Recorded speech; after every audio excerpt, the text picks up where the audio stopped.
Start होता है एक कैफे से जहाँ पर टीवी पर एक इंटरव्यू चल रहा था, जहाँ पर जिनसू नाम का एक आदमी जो कि एक cult organisation the New Truth का लीडर है, वो लोगों को समझा रहा था कि कैसे काफी अरसे से कुछ अजीब सी चीज जो कि एक एंजल है लोगों को एक फ्यूचर प्रिडिक्शन देती है, जो कि प्रिडिक्शन थी उनकी डेथ की। और उसी टाइम और डेट पर कुछ अजीब से डीमंस आते हैं और उस इंसान को मार देते हैं। इसी सब के दौरान उस कैफे में एक आदमी बैठा था जो कि बहुत ही ज्यादा परेशान लग रहा था। वो टाइम टू टाइम अपने मोबाइल पर टाइम चेक कर रहा था और जैसे ही 120 होते हैं, 3 डीमंस वहां पर आकर उसे मारने की कोशिश करते हैं। ये आदमी वहां से भागकर बाहर निकलता है, बट वो 3 डीमन उसका पीछा करते हैं और उसे बहुत ही बेरहमी से मार देते हैं और थोड़ी ही देर बाद वो तीनों डीमंस गायब हो जाते हैं। अब हम देखते हैं एक डिटेक्टिव को जो कि अपने दोस्त के साथ क्राइम सीन पर आता है। सारे ऑफिसर्स उसे बताते हैं कि कैसे यहाँ पर हमें कोई भी सबूत नहीं मिला। अब साथ ही एक सेमिनार चल रहा था जहाँ पे जिनसू लोगों को बता रहा था कि ये सारा गॉड एक्ट है और वो लोग जिन्होंने अपनी लाइफ में बहुत कुछ बुरा किया है, जैसे कि कोई मर्डर किया हो, किसी को नुकसान पहुंचाया हो या रेप किया हो, ऐसी हरकतों की वजह से वो पनिश हो रहे हैं। डिटेक्टिव जिनसू के पास आकर उससे इंफॉर्मेशन लेता है, जिसके बाद वो बताता है कि कैसे ये सारा गॉड एक्ट है और पुलिस को इसमें इंटरफेयर नहीं करना चाहिए। अब साथ ही डिटेक्टिव को यहाँ पर अपनी बेटी नजर आती है, जिसके बाद जिनसू बताता है कि आपकी बेटी मेरी यहाँ पर एक वॉलंटियर है और अगर आपको पसंद नहीं तो आप इसको लेकर जा सकते हैं। साथ ही वो अपने बचपन की स्टोरी भी बताता है कि कैसे मैं एक ऑर्फन था और बहुत सालों से ऑर्फनेज में रह रहा था। उसने अपनी पूरी जिंदगी सिर्फ मौत की ख्वाहिश में गुजारी थी, जिसके बाद वो सिर्फ ये चाहता था कि लोगों को ना पता चले कि उसने अपनी जान दे दी है और इस मकसद के लिए वो तिब्बत गया था। पर वहां पर उसने यही 3 क्रीचर्स एक आदमी को मारते हुए देखे थे, जिसके बाद वो समझ गया था कि ये सारा गॉड एक्ट है और गॉड की मर्जी के बगैर कुछ भी नहीं हो सकता। इसके बाद उसने अपनी पूरी जिंदगी सिर्फ इसी मकसद में लगा दी कि ये लोगों को बता सके कि उन्हें अच्छे काम करने चाहिए और बुरे कामों से रुक जाना चाहिए। जिनसू डिटेक्टिव को बताता है कि आपकी बेटी ने मुझे बता दिया कि आपके साथ क्या हुआ था, कैसे एक ड्रग एडिक्ट ने आपकी बीवी को मार दिया। क्या ये सही बात नहीं कि 6 साल के बाद ही वो आजाद हो गया और कैसे आप और आपकी बेटी अभी तक जिंदगी में बहुत उदास हैं। डिटेक्टिव भी दिल ही दिल में उसकी बात से एग्री कर रहा था। इसके बाद हम देखते हैं एक औरत को जिसका नाम पार्क है। वो अपने घर जाती है रात को, तो उसके बच्चे उसकी बर्थडे सरप्राइज के लिए एक केक लेकर आते हैं और साथ ही एक वीडियो बना रहे होते हैं।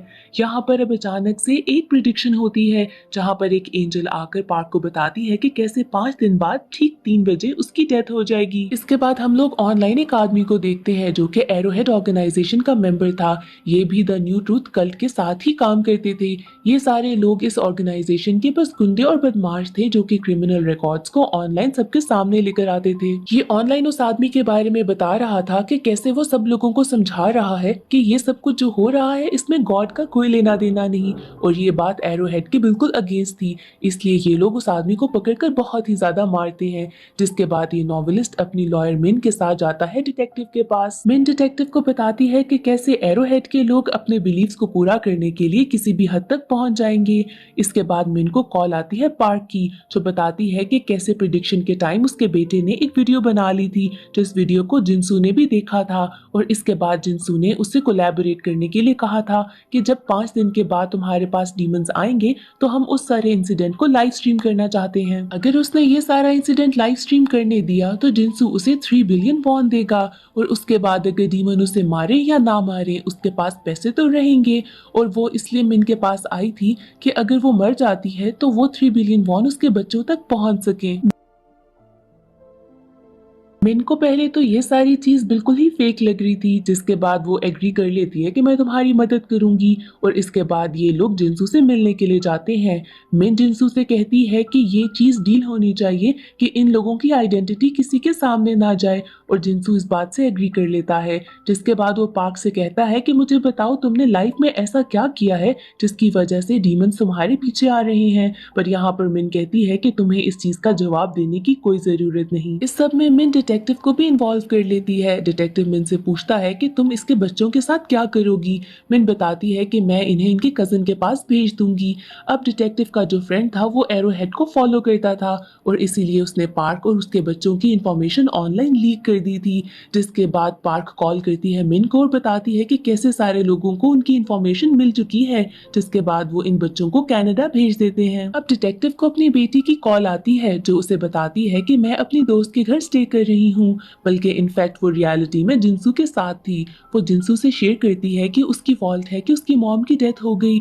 अब यहाँ पर वो बताती है कि कैसे उस दिन उसे अपने डैड के पास जाना था कुछ डिलीवर करने के लिए, बट वो बहुत लेट हो गई, जिसकी वजह से उसकी मॉम को जाना पड़ा। और ऐसे ही रास्ते में एक ड्रग एडिक्ट ने उसकी मॉम को मार दिया और ये सारा ब्लेम वो खुद पे लेती थी। ये सब सुनने के बाद जिनसू डिटेक्टिव की बेटी को अपने साथ लेकर जाता है और वहाँ पर वही ड्रग एडिक्ट था जिसने उसकी मॉम को मारा था। अब डिटेक्टिव की बेटी को बहुत गुस्सा आता है और वो जाकर उस ड्रग एडिक्ट को बेहोश कर देती है, जिसके बाद जिनसू उसके साथ मिलकर दोनों मिलकर उसे जला देते हैं।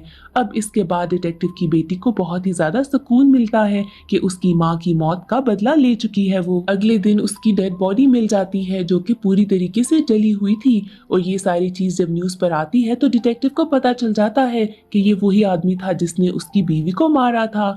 अब वो दिन आ गया था जिस दिन पार्क को मारने के लिए डीमंस ने आना था।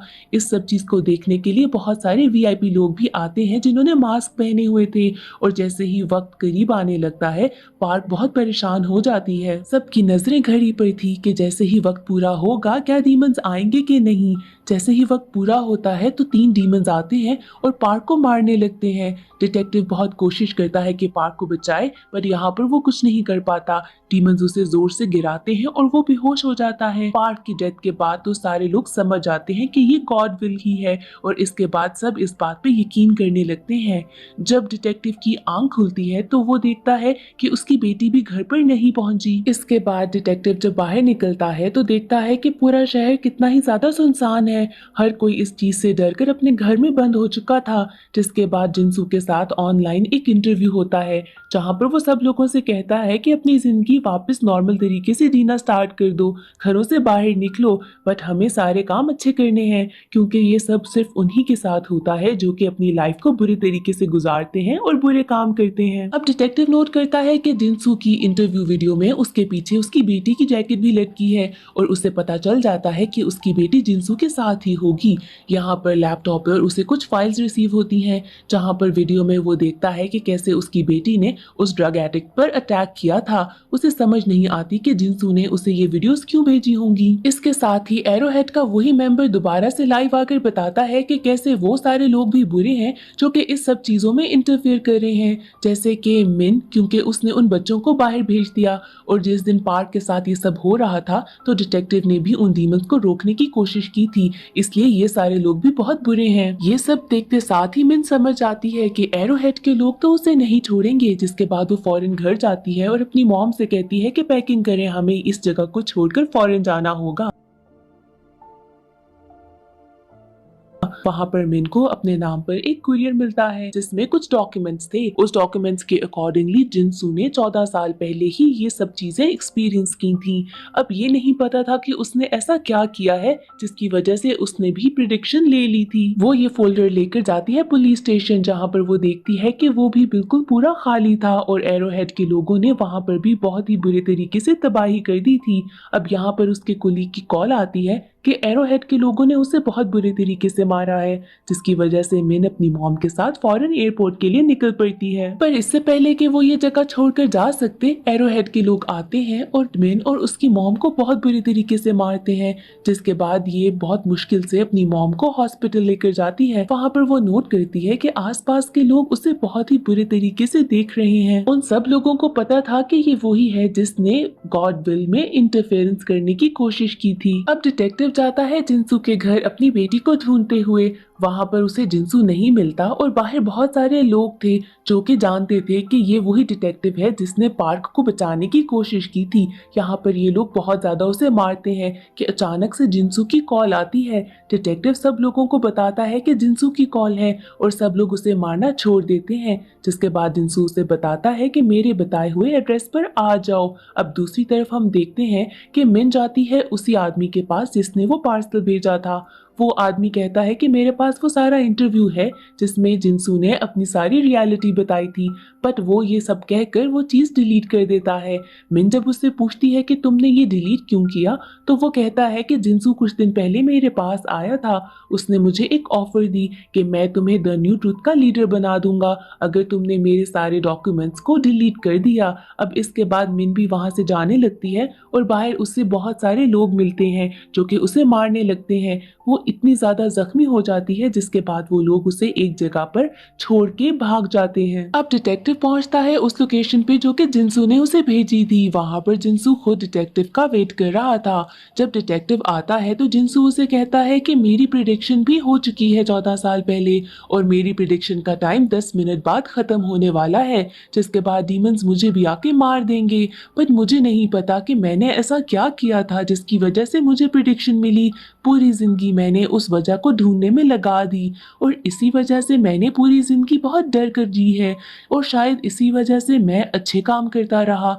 अब मैं भी ये चाहता हूँ कि पूरी दुनिया में लोग डर कर जिंदगी गुजारें और अच्छे काम करें ताकि बुराई यहाँ से खत्म हो जाए। डिटेक्टिव बहुत ज्यादा गुस्से में था। वो पूछता है कि मेरी बेटी कहाँ है। जिनसू कहता है कि तुम घबराओ नहीं, वो घर पर तुम्हारा वेट कर रही है।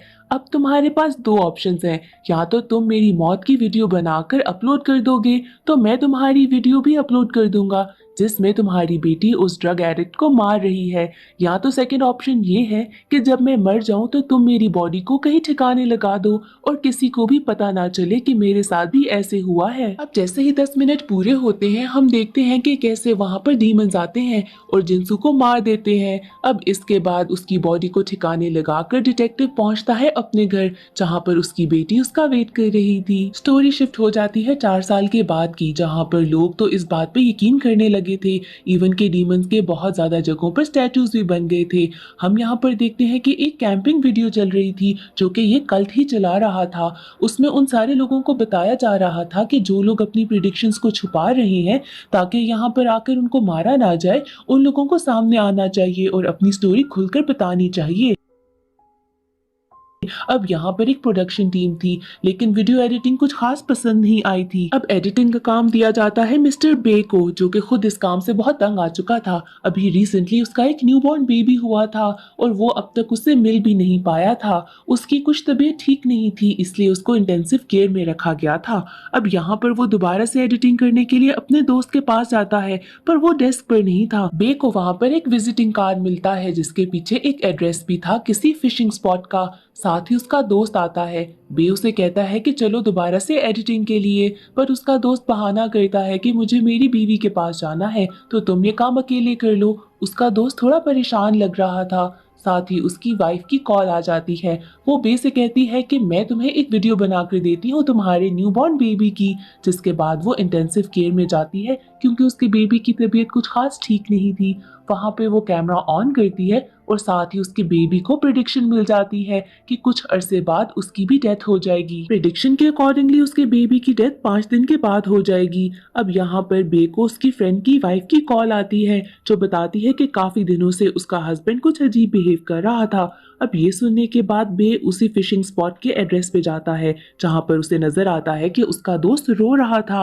वो उसको आवाज देता है तो उसका दोस्त भागने लगता है। अब यहाँ पर बे अपने दोस्त को पकड़ता है तो वो रोने लगता है और बताता है कि कैसे उसे भी कुछ अरसे पहले एक प्रिडिक्शन हुई थी। वो ये नहीं चाहता था कि न्यू ट्रूथ कल्ट के लोगों को पता चले कि उसको भी प्रिडिक्शन मिली है क्योंकि उसकी डेथ के बाद ये लोग इसकी फैमिली को बहुत तंग करेंगे। इसीलिए इसने इस फर्म को कांटेक्ट किया था ताकि इसके मरने के बाद ये लोग इसकी बॉडी को कहीं छुपा दें और इसकी फैमिली को पता ना चले और ये लोग तो खुद सारे प्रूफ मिटाकर कोई बहाना बना देंगे। अब साथ ही टाइम अप होता है और डीमंस आकर बे के दोस्त को मार देते हैं। साथ ही सूडो फर्म के लोग आते हैं और यहाँ इसकी बॉडी और सारे प्रूफ को मिटा देते हैं। एक प्रोफेसर आता है और बे से कहता है कि यहाँ पर अब जो कुछ भी हुआ था तुम इस बात को भूल जाना। ये लोग बे को बेहोश करके एक सुनसान सी जगह पर छोड़ आते हैं। बे को होश आता है तो वो एक हॉस्पिटल में था। यहाँ पर उसकी की वाइफ उसे कॉल करके अपने पास बुलाती है। बे जब उसके पास आता है तो उसे पता चलता है कि उसके न्यू बॉर्न बेबी को भी प्रिडिक्शन मिल चुकी है। दूसरी तरफ न्यू ट्रुथ कल्ट के लीडर भी उस सीन पर पहुंच जाते हैं जहां पर लेक पर बे के फ्रेंड को मारा गया था।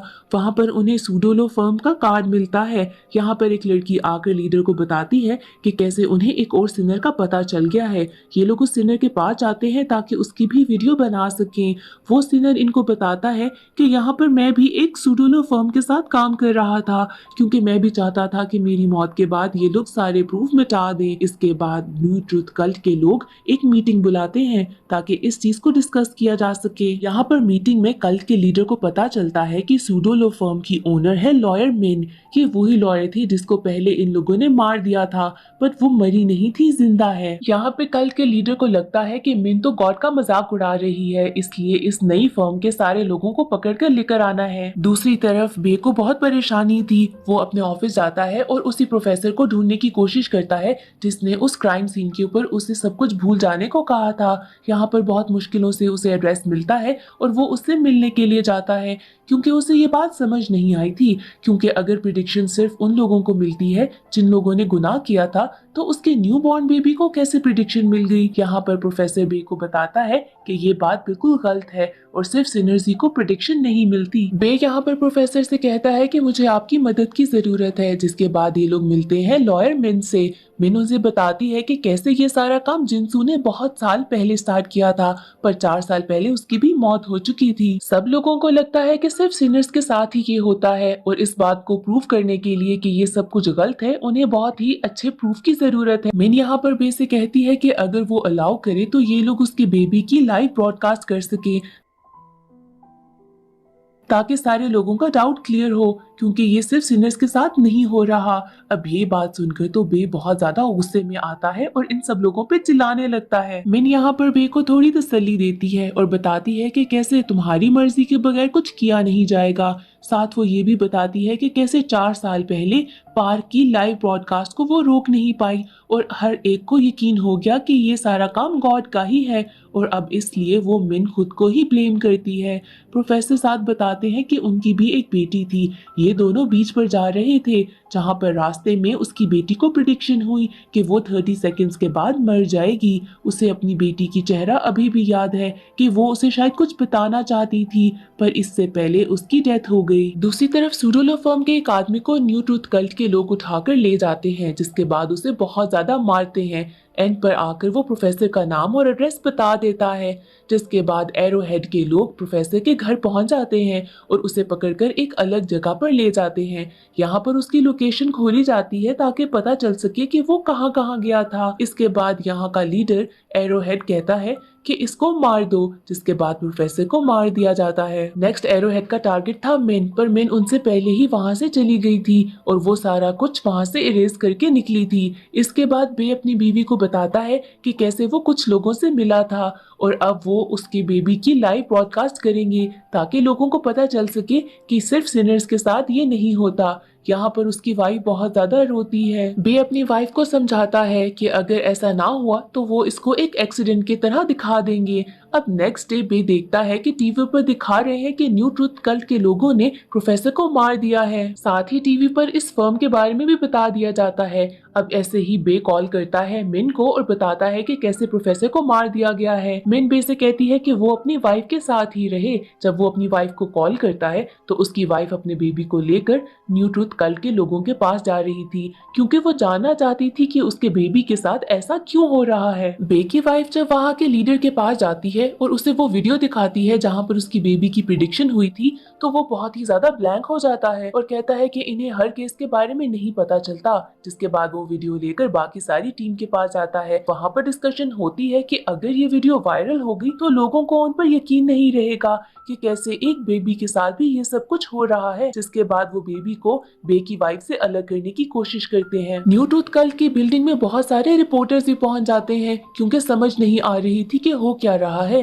यहाँ पर अचानक से एक आदमी आता है और कहता है कि 10 मिनट के अंदर उसकी प्रिडिक्शन पूरी होने वाली है। यहाँ पर बहुत ही ज्यादा अफरा तफरी मच जाती है, जिसका फायदा उठाते हुए बे और मिन अंदर जाते हैं और बे की वाइफ और बेबी को छुड़ा के वहाँ से भागने की कोशिश करते हैं। इसके बाद मिन इन्हें एक घर पे लेके जाती है जहाँ पर एक आदमी होता है जिसको 3 साल पहले प्रिडिक्शन मिल चुकी थी। यहाँ पर मिन बे से कहती है कि इनको अब कोई ना कोई डिसीजन लेना होगा। अगर ये लोग वीडियो सब लोगों को दिखा देते हैं तो लोगों को कई हद तक इन पर यकीन आ जाएगा, पर इस काम के लिए उन्हें वीडियो को बहुत ज़्यादा वायरल करना होगा ताकि ज़्यादा से ज़्यादा लोगों तक पहुंच सके। वो आदमी जिनके घर ये लोग गए थे इन्हें बताता है कि कैसे वो पहले बहुत ही ज़्यादा ऑनलाइन काम किया करता था और अगर उसने अपने चैनल पर ये वीडियो अपलोड की तो बहुत सारे लोगों तक पहुंच जाएगी। मेन बे को बताती है कि डेमोन्स्ट्रेशन के लिए इनके पास कोई अच्छी जगह नहीं, इसलिए इनको यहीं पर कहीं पास करनी पड़ेगी। यहाँ पर हमें एक बहुत ही बड़ी चीज़ पता चलती है कि जिस इंसान के घर ये लोग आकर रह रहे थे कि वही था जो पहले एरो हेड के लिए यहाँ पर लाइव वीडियोस किया करता था। इसके बाद हम देखते हैं कि कैसे ये आदमी घर से बाहर जाता है और कल्ट वालों को फोन करके बताता है कि कैसे वो छोटा बेबी इनके घर ही है। अब वहां पर लीडर इसको बहुत ही मजे से माइंड गेम के साथ कंफ्यूज करता है और बताता है कि कैसे गॉड ने ये सब कुछ प्लान इसीलिए किया क्योंकि यहाँ पर इस आदमी की भी डेमोन्स्ट्रेशन बेबी की 5 मिनट के बाद की थी। इसलिए वो उसे कहता है कि जैसे ही बेबी की डेथ हो जाए हर चीज को मिटा देना ताकि लोगों तक ये बात ना पहुंच सके कि एक बेबी को भी इस तरह से प्रिडिक्शन आई है, वरना कोई भी न्यू ट्रुथ लोगों पर यकीन नहीं करेगा। इस बात को सुनते साथ ही वो आदमी कहता है कि ठीक है, मैं ऐसा ही करूंगा। जिसके बाद वो बिल्कुल ही पागलों वाली हालत में पहुंच जाता है अपने घर। वहां पर वो बे से मिलता है और उसे बताता है कि मैं तुम्हें और तुम्हारी वाइफ को मार दूंगा। वो बे पर हमला करता है और उसको बेहोश कर देता है, जिसके बाद वो ऊपर जाता है ताकि बे की वाइफ और बेबी को भी मार सके। यहाँ पर अचानक से मिन उस आदमी पर हमला करती है और बेबी को बचा लेती है। अब टाइम ऊपर हो चुका था और यहाँ पर आ जाते हैं वो डीमंस बेबी को मारने के लिए। मिन उन डीमन से बहुत लड़ने की कोशिश करती है। अब बे को भी होश आ जाता है और वो अपने बेबी को बचाने के लिए खुद को और अपनी वाइफ के बीच में बेबी को बचाकर बांध लेते हैं। इसके बाद डीमंस जैसे ही उन पर हमला करते हैं बे और उसकी वाइफ जल जाते हैं और बेबी बच जाता है। इसके बाद मिन बेबी को उठाती है और वहां से भागने लगती है। वही आदमी इनके पास दोबारा आता है मारने के लिए, पर डीमंस अब उस पर अटैक करते हैं और उसको मार देते हैं। सब लोग जमा हो चुके थे और देखते हैं कि कैसे बेबी बच चुका है। इतने में यहाँ पर न्यू ट्रुथ कल्ट के लोग भी पहुंच जाते हैं। वहाँ का लीडर जब यहाँ पर आकर सब कुछ देखता है तो लोग यहाँ पर बहुत ही ज्यादा गुस्सा थे। यहाँ पर वो लीडर एक आदमी को मारता है, जिसके बाद पुलिस उस लीडर को ले जाती है। इसके बाद हम देखते हैं कि मिन बेबी के साथ एक टैक्सी में बैठ चुकी है। टैक्सी ड्राइवर यहाँ मिन से कहता है कि इंसानों की दुनिया बहुत अजीब है, इन्हें अपने मसले खुद सुलझाने चाहिए। हो सकता है कि ये टैक्सी ड्राइवर वही डिटेक्टिव हो, क्योंकि यहाँ पर उसका चेहरा ठीक से दिखाया नहीं जाता। अब यहाँ पर हम देखते हैं कि कैसे पार्क की खुद बॉडी जिंदा हो गई है। हो सकता है कि बेबी के बचने के बाद वो सारे लोग जो इस वजह से मरे थे दोबारा जिंदा हो जाएं। अब ये सारी बात तो हमें नेक्स्ट सीजन में पता चलेगी। ये सीजन यहीं पर खत्म हो जाता है।